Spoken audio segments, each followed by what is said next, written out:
able to do that? Vitamins.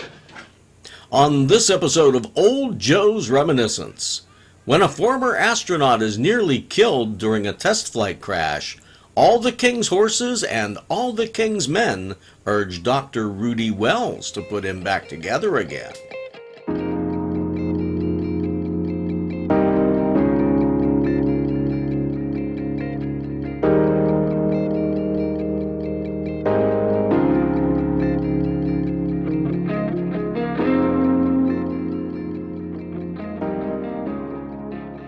It's been suggested that I cover the $6 Million Man and its spin-off, The Bionic Woman.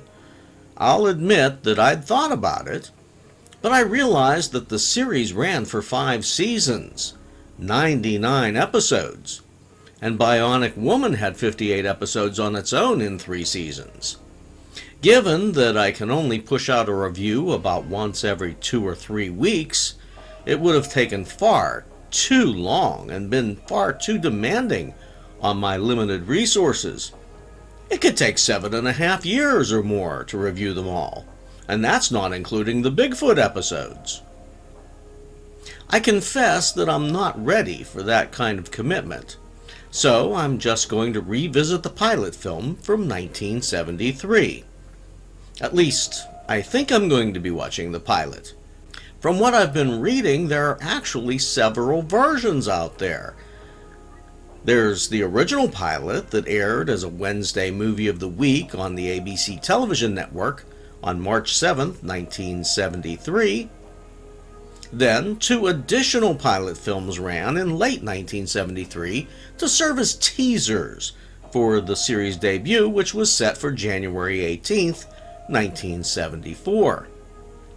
There's also a poorly edited version of that first pilot. It contains added footage gleaned from both series, stretching that 90-minute made-for-TV movie out to fill 2 one-hour episodes whenever the show went into syndication. The pilot film and its subsequent series were based on Martin Caidin's best-selling 1972 novel entitled Cyborg.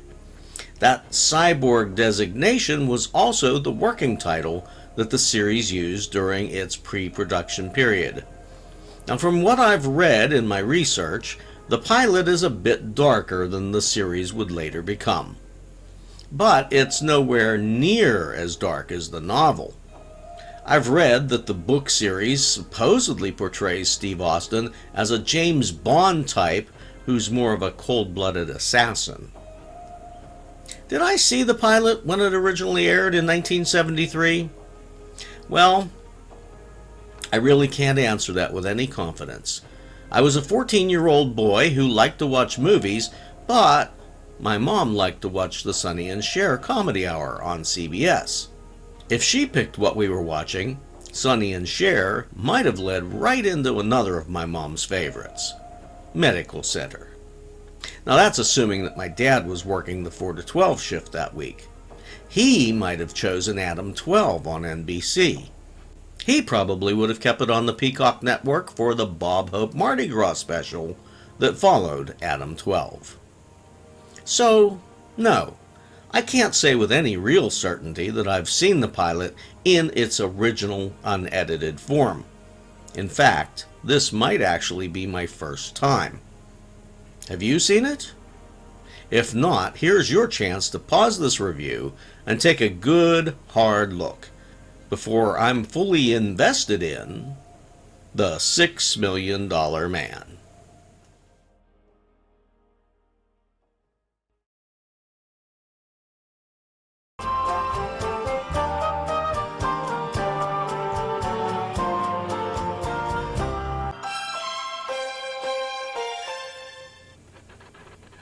The film begins with a computer readout of the definition of the word cyborg. We cut to Edwards Air Force Base where an aircraft is being towed behind a pickup truck. The native sound has been cut out, replaced with a score that's heavy with brass. Speaking of brass, an officer checks his watch. He sends another officer to a nearby trailer, and he checks his watch again. I see a star on his epaulette. So he's a general. He's accompanied by a civilian wearing a tan suit with a brown tie. Pure 1970s. The general was played by George Wallace. George Dewey Wallace was born on June 8, 1917 in New York City. When he was 13, George moved to a West Virginia mining town with his mother and her new husband. The teen went to work in the coal mines and he joined the Civilian Conservation Corps during the Great Depression. When he was of age, George joined the Navy's Pacific Fleet, re-enlisting when World War II began, and serving for a total of 8 years. The former chief bosun's mate was discovered while tending bar in Hollywood. After playing a few uncredited film roles, he auditioned for a part in the 1952 film Radar Men from the Moon. He was cast as the film's lead character, Commando Cody. It was on the set of another sci-fi film, Forbidden Planet, that George was introduced to Richard Rodgers of Rodgers and Hammerstein in 1955. That led to George's Broadway debut in their new musical Pipe Dream. Most actors go from Broadway to Hollywood, not the other way around. On television, George played a lot of westerns, which were his favorite. He spent months recuperating after a horse fell on him during filming in 1954. George was active on stage and screen from 1950 until a fall led to his death on July 22, 2005. The general checks his watch for a third time before walking off. He should try decaf. The other officer returns from the trailer to report that whoever they're waiting for isn't there. He's not in this trailer, sir. Well, where in blazes is he? It's almost 0700. The general says that if Austin isn't there in 2 minutes, he's going to pull the plug. That's when the three men notice a solitary figure in a red jumpsuit sauntering across the tarmac. That seemingly worry-free person is our star, Lee Majors, as Steve Austin. Lee Majors was born Harvey Lee Urey in Michigan on April 23, 1939. His parents died in separate accidents before the boy was 2 years old, so he was adopted by an aunt and uncle from Kentucky. He played football in both high school and college, but a paralyzing back injury put him on the sidelines for weeks, so he turned to acting. He changed his name because Urey proved difficult to pronounce. He chose his last name after meeting football legend Johnny Majors. His first movie appearance was an uncredited role in the 1964 film Straight Jacket, and a year later he was cast as Heath Barkley on The Big Valley. When The Big Valley went off the air in 1969, it was only a year later before Lee was cast as Roy Tate on another western, The Virginian. He was playing Jess Brandon on Owen Marshall, Counselor at Law, when cast as Steve Austin in the $6 Million Man movies and series. It was around this time that he married Farrah Fawcett. They were both at the top of their game in 1976 when she played Jill on Charlie's Angels. Lee had success as Colt Seavers on The Fall Guy, but the success wasn't keeping their marriage together. Lee and Farrah divorced in 1982. Lee Majors continues to appear in the industry to this day, with his latest film, 2037, released just last month. The man in red greets his ground crew members one by one as he passes them, and he gives the general a half-hearted salute as he walks past the group of three men. The general calls him out. Have you any idea what time it is? About 5 to 7. The suit excuses himself. He's Dr. Rudy Wells, being portrayed in this pilot by Martin Balsam. Martin Balsam was born on November 4, 1919 in the Bronx. He signed up for the drama club in high school and he studied at the dramatic workshop of the New School in New York. He was drafted into service during World War II, assigned as a radio operator with the Army Air Forces. After the war, Martin continued stage performances, landing on Broadway, and he appeared in some television dramas. He played an uncredited part in the 1954 film On the Waterfront, and he was given his first prominent role in the 1957 hit 12 Angry Men. Martin Balsam's most memorable scene was when his detective character fell backward down the stairs in Alfred Hitchcock's Psycho in 1960. He had a recurring role, appearing as Murray Klein on 45 episodes of the All in the Family spin-off series Archie Bunker's Place. He kept busy between theater, films, and television. He was also a popular character actor in Italian films. Martin Balsam was on vacation in Italy when he passed away in his hotel room at the age of 76 on February 13, 1996.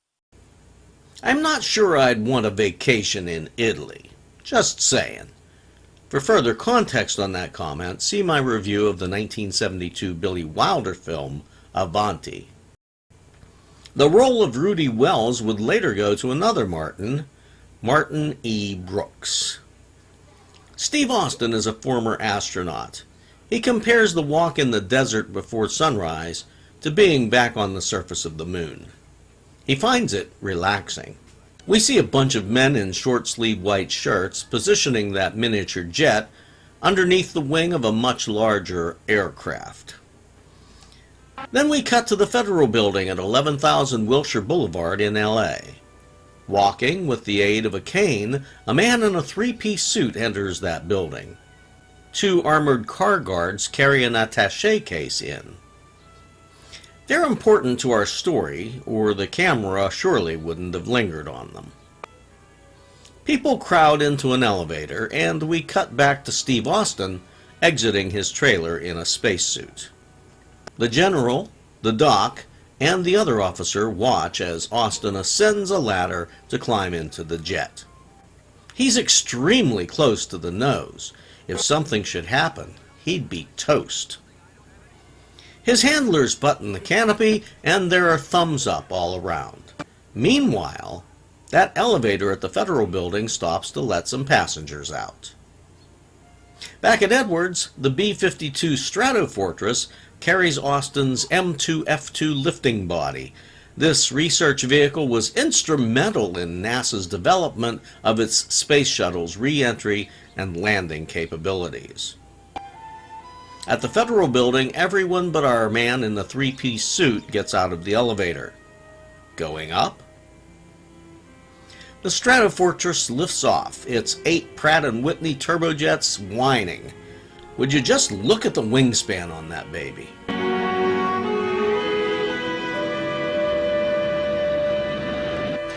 Back at the Federal Building, that guy limps into a room, passes a security guard, and circles a desk full of a group of bored board members. The armored car guard is already there with that attaché case attached to his wrist. He must have taken an express service elevator up. His wrist device requires 2 keys to open it. I told you he'd be important. A white-haired woman reaches into her purse for her key to that lock. She's Mrs. McKay, played by Dorothy Green, who started acting in her 30s. She played more than 100 roles over the years. Then the dude in the three-piece suit uses his key to open that device. The case's manila folders are distributed around the table. And while they're all reading over the material, let's go see what's going on at Edwards Air Force Base. It's NASA file footage with a voiceover. Our view of the B-52 is from the chase planes. I don't know what it has to do with anything, but they twice mentioned that someone is keying a mic. Otherwise, they're all go. They drop the Northrop M2F2 experimental jet and its engines fire. They intersperse a few ground scenes to establish that the actors are watching the test flight. It looks quite believable. At that Federal Building, they're done going over the material. The white-haired woman calls out to the man, calling him by name. He's Darren McGavin as Oliver Spencer. Darren McGavin was born William Lyle Richardson in Spokane, Washington on May 7, 1922. When he was 11, his parents were divorced and his father was awarded custody. He ran away on several occasions, and he eventually ended up living with his mother and stepfather in California. He became a painter at Columbia Pictures Studios, and that led to an uncredited bit part in Columbia's 1945 film, A Song to Remember. After getting a taste of acting, he studied theater in New York, where he had access to both stage and television work.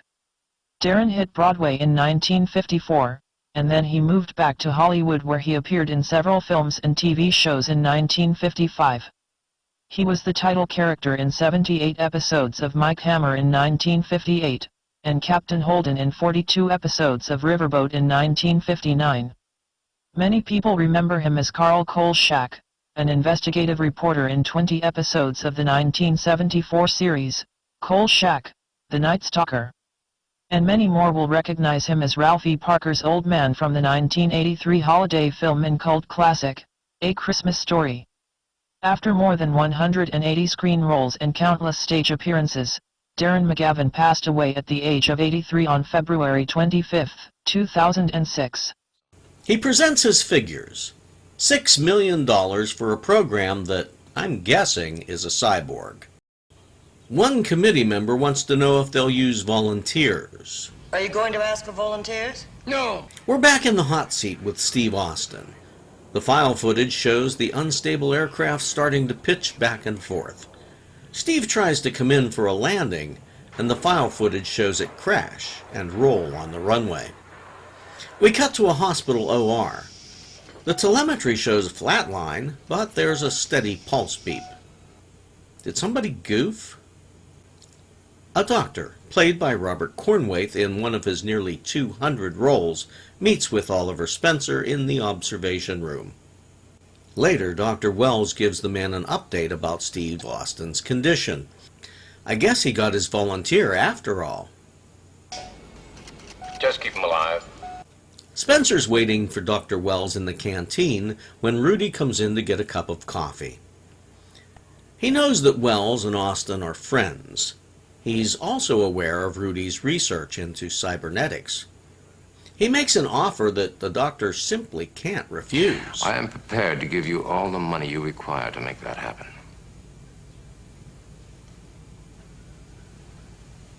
Are you serious? That could cost millions. Whatever it takes, we want you to do it. Rudy hesitates. It works on paper, but what if it doesn't work in reality? Spencer goes into more detail about what's at stake, and he says that he's moving Steve to a Colorado research center.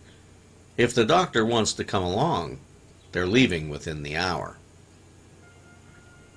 It's snowing at the research center. A nurse walks down the hall. She's Jean Manners, played by Barbara Anderson. Barbara Anderson was born in Brooklyn, New York on November 27, 1945. Her Navy dad was restationed and moved the family to Memphis when Barbara was in her teens. She attended Memphis State University and was titled Miss Memphis in 1963. Barbara took elocution lessons to overcome her Brooklyn accent and acquired Southern drawl. Miss Anderson moved to LA and joined the ensemble of the Los Angeles Art Theater. A talent agent spotted her and she was cast in an episode of The Virginian and an episode of Jericho. She is best known as Shakespearean actress and Kirk's love interest Lenore in the Conscience of the King episode of Star Trek. She is also remarkable for her Emmy-winning performance as Eve Whitfield in 105 episodes of Ironside from 1967 through 1971. Following the cancellation of Ironside, Barbara continued to make guest appearances on other television shows. Barbara Anderson retired from acting to spend time with her family following her appearance in the 1993 TV movie The Return of Ironside. Nurse Manners brings a tray into Steve Austin's room. Rudy is there. She begins to prep a syringe. She looks a little sus to me. Is she a spy who's slipping Steve some kind of a death serum? Rudy makes sure Steve is strapped down before they bring him out of his coma. Rudy adjusts something on the telemetry monitor and he sends Jean out of the room. He doesn't want anyone else there when Steve comes to. Steve's heart rate begins to increase and he slowly regains consciousness. That heart monitor that was flatlining earlier, yeah, it suddenly goes crazy as Rudy gives Steve the bad news. Later that night, Steve works his arm out of the security strap. Then he proceeds to knock over the IV stand and pull a drainage hose out before Nurse Manners bursts in. She hesitates for a nice close-up, We get a close-up of Steve, too. He begs her, please, and then he starts thrashing to pull more stuff apart. Jean grabs his wrist, and she adjusts that knob to knock him out once again. The snow is melting. Does that mean it's springtime in the Rockies? This time, the room seems much brighter when Nurse Manners enters. She adjusts the blind. Lee Majors remarks on how beautiful the matte painting scenery is. He hasn't spoken to Jean for 4 months, since that night. He tells her that he's decided to stay alive. He says that's due in part to her. She smiles. We cut to a prosthetics lab. A guy is testing an artificial arm with a hook at the end of it. Now, there's nothing new about that. I went to school with a kid who had an arm like that as early as 1969. And later on, I cut grass for a neighbor who had a hook arm. The technician switches to a more realistic-looking hand, kind of like the one worn by the one-armed man in the 1993 film, The Fugitive. Another person fashions a realistic-looking eye. He shows it to Rudy, and then there's a quick cut to Rudy showing it to Steve. He opens up a case and shows Steve his new bionic arm. Steve rejects it by pushing it away with his good arm. Not about to give up, Rudy continues telling Steve all about the arm. It's even got its very own nuclear generator.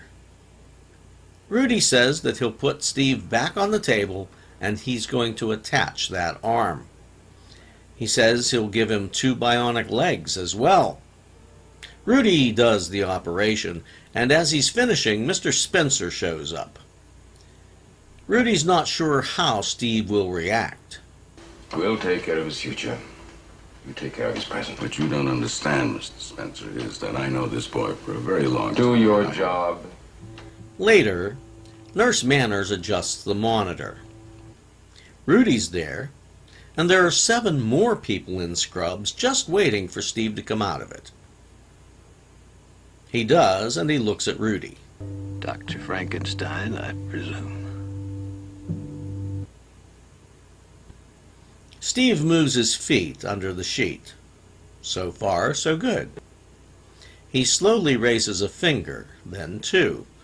It seems to take a lot of effort and concentration, but he raises his hand. Then his bionic arm starts to come up, continuing until he has his hand where he can see it, and he clenches a fist. Everybody files out of the room, satisfied. When we come back from the break, Steve is still holding that clenched fist. Is he about to punch someone or something? No, the music is too soft and mellow for that harsh of a reaction. He relaxes. He hits the nurse call button, and I've never seen a nurse appear so quickly. I remember after my bypass surgery, they had me sit in a chair, and it got late. I was anxious to get in bed, but nobody answered when I hit that button. Steve asks Nurse Manners to sit on the bed, and she does. He asks first, and then he touches her face, but with his native hand. Now what's he expect to feel there? There'd be no change to that. He decides not to try it with his bionic hand. When she reaches out to touch his face, he grabs her arm. I didn't say you could touch me. Next, they have Steve up, teaching him to walk. The way he dragged his feet was so realistic that it reminded me of 2 of my older half-sisters who both suffered from a form of cerebral palsy. When Steve stumbles, he comes back up, wanting to know why they've given him so much. He wants to know the price he's going to have to pay. I think he knows, in a way. They play a montage of Steve making progress, lifting weights, walking, jogging. and live monitors of him running up a mountain at more than 50 miles per hour. And they borrow some slow motion techniques from the NFL. The only things missing are the iconic sound effects that they used in the series. Those would be added later on as things progressed. Mrs. McKay is there watching. She's astonished when Steve hits 60 miles per hour. He's not even breathing hard. Rudy explains that instead of the heart having to provide oxygenated blood to a whole body with 4 limbs, Steve's heart has 3 fewer limbs to supply. Oliver Spencer says that Steve's ready for them now. However, Mrs. McKay counters that idea with another suggestion. I think perhaps a few days off, a little R&R, as it were. Don't you think so, Miss Manners?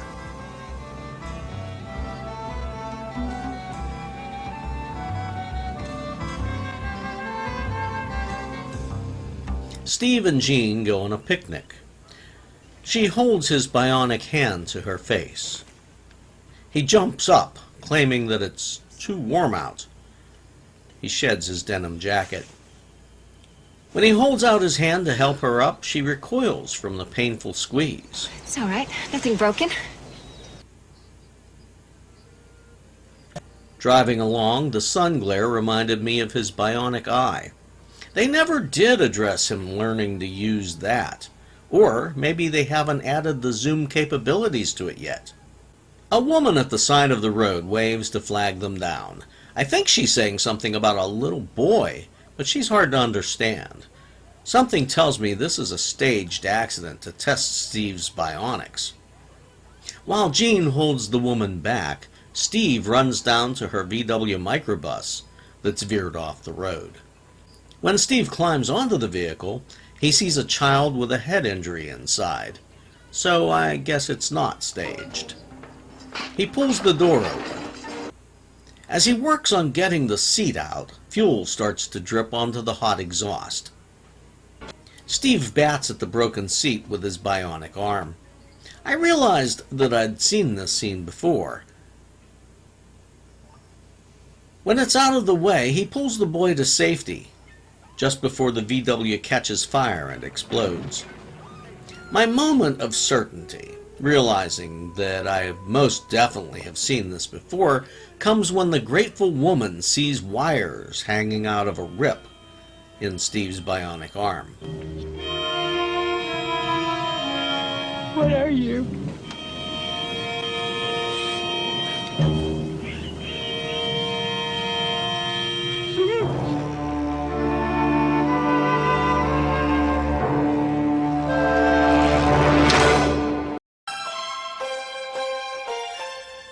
When we come back after the break, Jean is lying on a couch in Dr. Wells' office.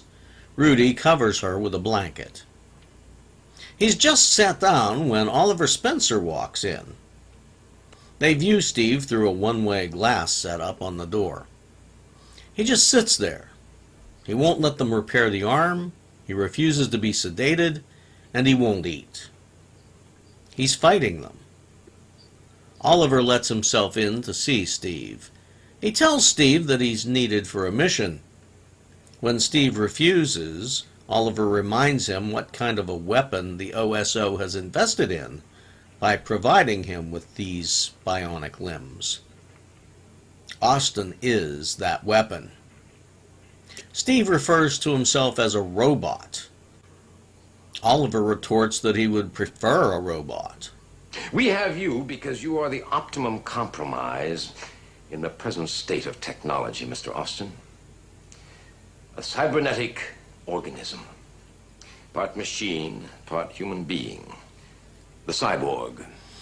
Steve strikes the man, knocking him across the room. It's a good thing he used his left hand. He probably would have taken the man's head off if he'd used his right. Oliver appeals to Steve's sense of patriotism. He lays out the mission for the cyborg, and Steve agrees to give the mission a go. When Rudy goes off to prep for surgery to repair Steve's arm, he leaves that one-way glass turned on. Then, Jean overhears when Steve asks for her to be replaced. He says it gets too personal having a permanent personal nurse. When the camera pulls back, she's no longer on that couch. Now, I figured she went to pack her bags, but then she shows up in Steve's room. She tells him it's not about a nurse assigned to a case. It's about a man and a woman and feelings. I'm in love with you. I really doubt that she's in love with Steve. It's probably just the old Florence Nightingale effect. We cut to Mrs. McKay and some others in the room with an 8mm film projector set up. If they mentioned her name at all during the film, I must have missed it. I'm just going by her credit listing on IMDb. Steve follows Oliver into the room, and the woman greets her new operative, Steve Austin. After Steve refuses to shake her hand, Mrs. McKay introduces Nadella. He's played by Baghdad-born Maurice Sherbani in his first television appearance. He'd previously had one small role in the 1971 motion picture Judd, and he would go on to play a few dozen roles. He died last December at the age of 93. Mrs. McKay then introduces Ivor Barry. He's playing operational tactician Geraldton. He'd appeared in more than 100 roles beginning in 1949, and he was in an episode of The Star Lost that I reviewed a while back. They rolled a film while Mrs. McKay and Geraldton both brief Steve on their mission's logistics. Next, we see Steve about to jump out of a plane. I find it funny that they should be flying a U.S.-registered single-engine private plane over Saudi Arabia. It's a 1967 Mal M4, nicknamed the Rocket. The 210-horsepower M4 210C, bearing registration number November Niner 861 Mike, is still listed as being airworthy today. It was one of 117 M4s that were built with a side cargo door, and it's in that cargo door that we find Steve Austin getting ready to jump. Steve parachutes in over a desert. I think that was filmed near Yuma, Arizona.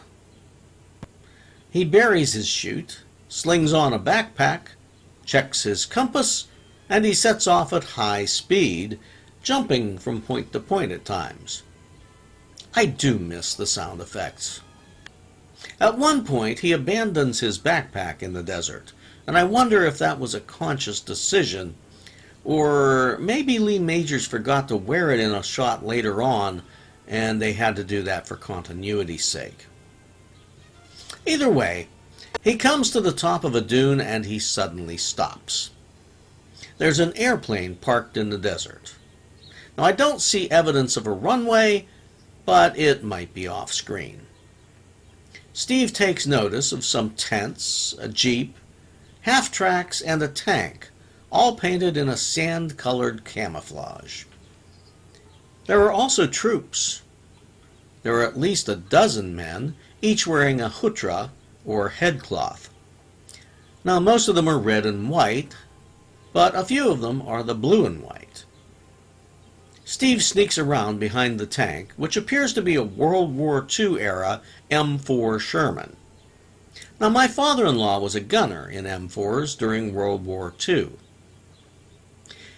The tank's sporting an elongated cannon, a modification that resembles that of the M67 Zippo flamethrower. Steve sneaks up behind the guy who's pretending to be a hood ornament. He pulls the guy to the ground and he gives him a knockout karate chop.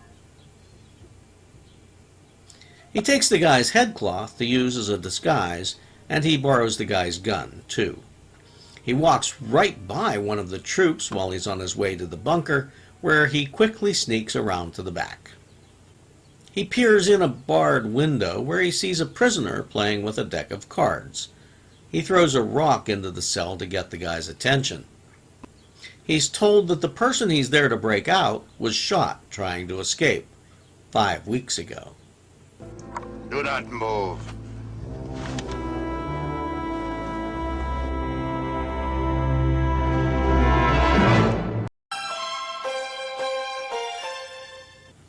The final act opens with Rudy accusing Oliver of intentionally sending Steve to his death. Oliver says that he needed to find out if Austin had the will to survive. Telling me for the sake of a test, you risked an extraordinary man's life? Is that what you're telling me? Please, Wells, don't be sentimental. I can always have another cyborg built if this one fails. He adds that if Austin survives, he'll know that he has his man. But Rudy thinks Steve would rather hold him in contempt. Oliver says that he must know, beyond a doubt, that Steve is utterly, totally reliable. There's no other way. We cut to Saudi Arabia, where Steve Austin's right wrist is attached to a wall with a thick chain. He addresses his cellmate, asking why he wasn't killed. The man explains that he's Israeli. His captors can use him as bait for a prisoner trade. The prisoner is played by Charles Knox Robinson. Charles Knox Robinson III was born April 13, 1932 to New Jersey playwright Charles Knox Robinson Jr. and painter Geraldine O'Loughlin. His theatrical family got him on stage for his Broadway debut at age 3. His sister Judith and cousin Gerald S. O'Loughlin also became actors. Charles graduated Phi Beta Kappa and magna cum laude from Princeton before serving 4 years in the Pentagon as a military aide-de-camp. Robinson did the New York City network television scene before getting married and moving to Hollywood. There, he landed an uncredited role in the 1961 Natalie Wood and Warren Beatty film, Splendor in the Grass. He followed that up with appearances in Take Her, She's Mine, Shenandoah, and the 1966 hit The Singing Nun. He did occasional film roles, one standout being his appearance as a naval officer in the 1966 Robert Wise production, The Sand Pebbles. Charles remained very active, making dozens of guest appearances on television shows throughout the 1960s, 70s, and 80s. His final screen appearance was his role as Stephen's lawyer in the successful 1996 motion picture, The Cable Guy. Charles Robinson died of complications from Parkinson's disease at his Palm Springs home on July 22, 2006. Understand me well. At Tamivin, they will question you.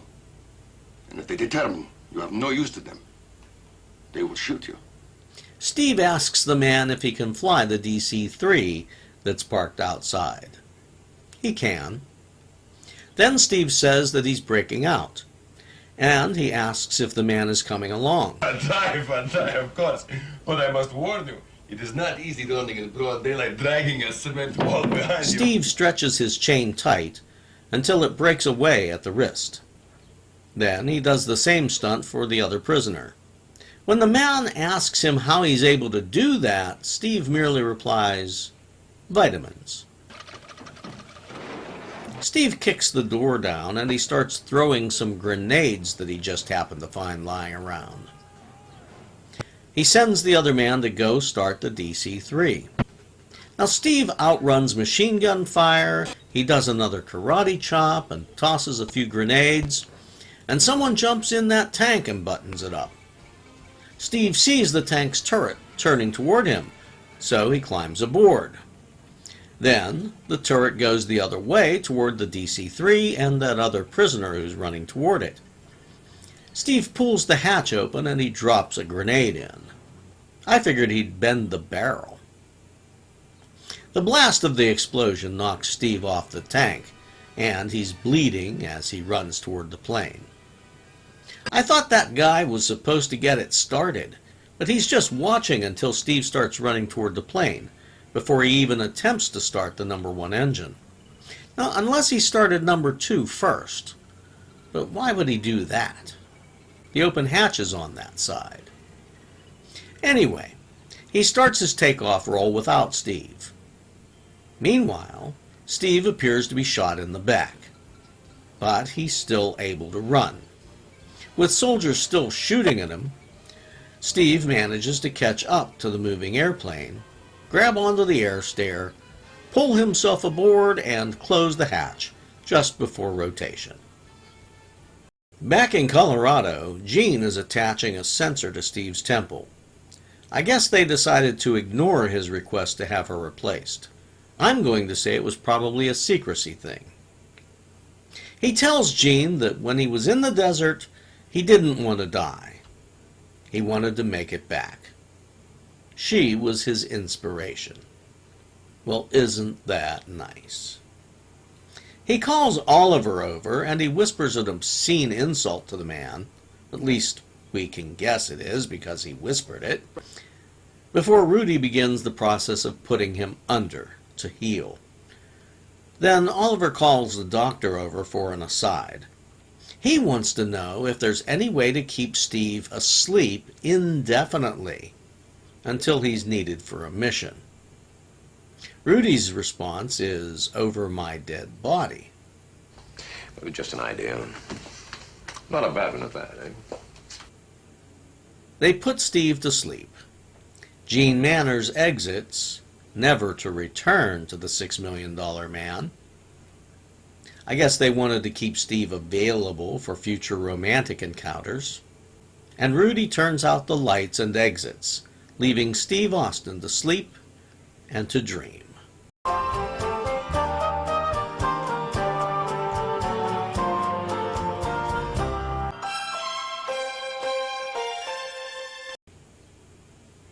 And that's the first time I've watched The $6 Million Man in ages. I'm certain that I'd seen this one sometime in the past. Did I watch it as the pilot during its original airing on the Movie of the Week? Well, that's a solid maybe. I rewatched the series in syndication, so I might just be remembering certain scenes from that. When adjusted for inflation, $6 million in 1973 would be the equivalent of nearly 43.5 million US dollars in 2025. I'm certainly glad they ditched Darren McGavin's character after the pilot. Richard Anderson as Oscar Goldman was a hard-nosed bureaucrat, but at least we got the feeling that he cared for Steve Austin, which is more than I can say for Oliver Spencer. It was a one and done for Martin Balsam, too. Martin E. Brooks would step into the Dr. Rudy Wells role for the series and its spin-off, The Bionic Woman. It's reported that the cyborg author Martin Caidin based the Dr. Rudy Wells character on a real-life doctor who was experimenting in bionics, minus, of course, the superhuman strength that they've shown here. This film introduces Steve Austin as a civilian test pilot, but in the series he's an Air Force colonel. In my research, I found out that Lee Majors and I have a few things in common. We both suffer from the same spinal ailment, spondylolisthesis. We've both undergone cardiac bypass surgery. And while Lee Majors was once married to Farrah Fawcett, I had a poster of her up in my bedroom when I was younger. One thing we didn't have in common, Lee Majors made more money per episode than I ever made in an entire year during my life. I mentioned that this film was based on a book. Martin Caidin wrote 3 more cyborg novels, but none of those were ever adopted for television. Following the final credits, a screen thanks the UCLA Prosthetics Department and Mr. Charles Scott for their assistance. You know what? I really enjoyed The $6 Million Man, a lot more than I thought I would. So maybe I'll look for those other 2 pilots and review those as well. I'm going to hold off a bit, but I'll probably hit the episodes that served as the backdoor pilot for The Bionic Woman sometime next year for the 50th anniversary of the show. Let me know your thoughts about this film in the comments section below. Also, remember to like, subscribe, and activate the notification bell so you'll know when I post my next episode of Old Joe's Reminiscence.